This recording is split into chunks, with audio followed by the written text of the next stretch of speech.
A group of 4 robbers, Dwight, Bull, Sean, and Yanuz, drive 2 cars loaded with crates of gold bars through the night. Due to poor visibility, Dwight and Sean hit a pothole, causing part of the cargo to fall out and burst open. They are forced to stop and fix the situation before continuing their journey. Suddenly, their car plunges into a river and sinks. Both men escape, leaving the gold behind as they swim to shore. Dwight insists that something blocked their path and tells Bull the gold will be safe, swearing he'll retrieve it himself. Bull, furious at Dwight's words, signals Yanuz to stab Dwight in the neck and kick his body into the river, feeding it to whatever creatures lurk below.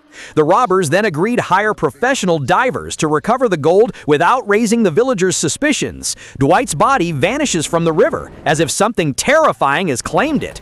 Elsewhere, Jimmy practices diving with Clara using full gear, but he's unhappy with the helmet and needs 2 days to fix it. Their boss, Ernie, also a diver, sleeps all day, hungover, until the sound of breaking glass wakes him. He learns that the new air hoses have arrived, but he admits he's lost a work contract and can't pay Jimmy and Clara's wages. Frustrated, she goes outside to work on his truck. While fixing the truck, Clara meets Bull and Yanuz, who ask to speak with the boss privately. They discuss a special job and move into a closed room, sharing stories about their backgrounds, Ernie's long experience in diving, and Bull's past in the infantry. Bull explains the mission, to retrieve a car and its cargo that sank in a river. He insists there be no detailed paperwork and offers a large down payment, far above the usual rate. Though hesitant at first, Ernie eventually agrees to take the secret job. Clara later questions Ernie about the details and the client, but he refuses to reveal anything, assuring her the payment will cover their needs for an entire year. When she hears the amount, she hugs him happily and asks him to buy a boat, but he insists on purchasing a full set of new diving equipment instead. They arrive at the worksite in a pickup truck, meeting Bull, Sean, and Yanuz. Bull initially mocks the divers' abilities, but after questioning their experience, he allows them to prepare their gear. Jimmy and Clara will dive, while Ernie supervises from above. Secretly, Bull tells Yanuz that once the job is done, they'll kill the entire dive team. Under the murky, debris-filled water, Jimmy and Clara search cautiously until they find the sunken car. It's lodged at an angle, impossible to lift without a crane. Bull tells them the car doesn't matter, only the cargo. Clara peers inside and spots several crates. Suddenly, a massive shadow attacks, knocking her down. As she regains her footing, a giant shark lunges, biting her helmet. The impact severs her oxygen hose, and she loses consciousness, cutting off communication with Ernie. Panicked, Ernie orders Jimmy to find her. Jimmy rescues Clara and brings her to shore, discovering a large tooth embedded in her helmet. He identifies it as belonging to a massive female freshwater shark. Bull dismisses this, but Ernie insists the dive can't continue unless the threat is eliminated. Bull agrees to find a local fisherman for help. Ernie visits Clara, checking on her condition. She apologizes for what happened, but he reassures her it's not her fault as long as everyone makes it out alive, handing her a drink to calm her nerves. Later, Bull returns with good news. He's found a fisherman skilled at catching river sharks, and he'll join them in the morning. The robbers rest in a city hotel that night, while the divers rest in a camp. That evening, Jimmy tells Clara about his past, how he's been attacked by sharks before, showing her old scars from a war, and mentioning that his uncle once lost an arm to one. Nearby, a drunken Ernie stumbles, and Jimmy helps him up. Bull, watching them, asks Clara how she knows Jimmy.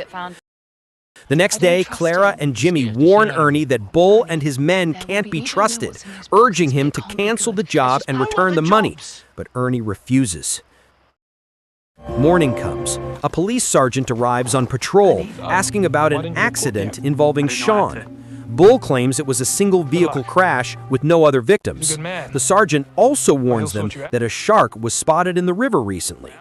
Soon after, the fisherman, Bob, arrives, boasting about catching a river shark just days ago.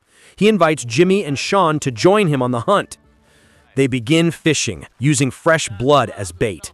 Within minutes, something bites, but the line snaps. It's too strong. A dorsal fin appears, circling the boat before slamming into it, knocking everyone overboard. Jimmy and Sean scramble back, but Bob is caught and devoured. Horrified, the divers retreat to shore. The Bull laughs it off. Ernie demands they abandon the job and go to the police. But Bull draws a gun, revealing the cargo is gold bullion. He insists they build a raft to protect themselves from the shark and finish the dive. Jimmy tries to signal Ernie in another language, but stops when Giannis points a gun at him. This time, Ernie and Jimmy dive, while Clara monitors from above. Giannis keeps watch with a bait line tied to a tree.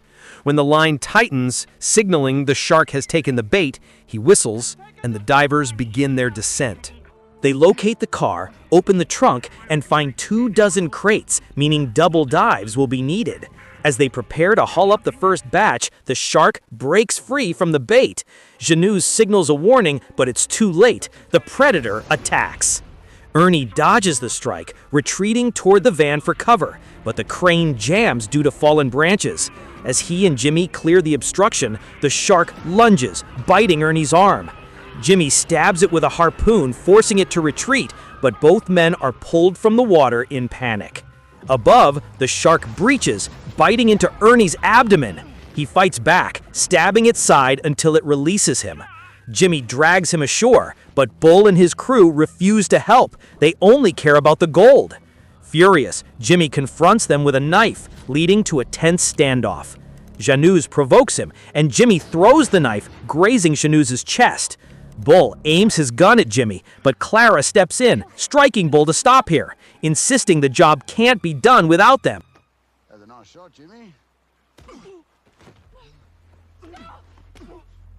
So tomorrow, you and your boyfriend. Jimmy. That night, Bull ties Jimmy and Clara to a post to prevent them from escaping. At dawn, Clara dives again while Jimmy oversees the operation. Ernie's body, now lifeless, is used as bait. Jimmy encourages her to stay strong and finish the mission. Underwater, she locates the final crates and signals for the lift.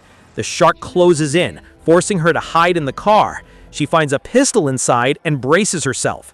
The shark rams the vehicle, gets stuck in the window frame, and becomes trapped. Clara surfaces with the last crate. Bull and his men inspect the gold, planning to kill the divers. She tries to negotiate, but fails. As they move Ernie's body onto the boat, a police patrol appears. Bull lies, claiming they're out fishing, but the officer grows suspicious when Janus raises his gun. The officer orders everyone to drop their weapons until Sean shoots him from behind. A firefight erupts. Both Sean and the officer are killed. Meanwhile, the shark breaks free and attacks again. Jimmy and Clara dive into the water to escape the gunfire. Bull chases them in a boat, shooting and wounding Jimmy's leg. Clara capsizes his boat, pulling him into the river. Jimmy yells that the shark is coming. Clara scrambles aboard the overturned boat, searching for a weapon. Bull swims desperately toward the shore, but before he reaches it, the shark bites his leg and drags him under, leaving nothing behind.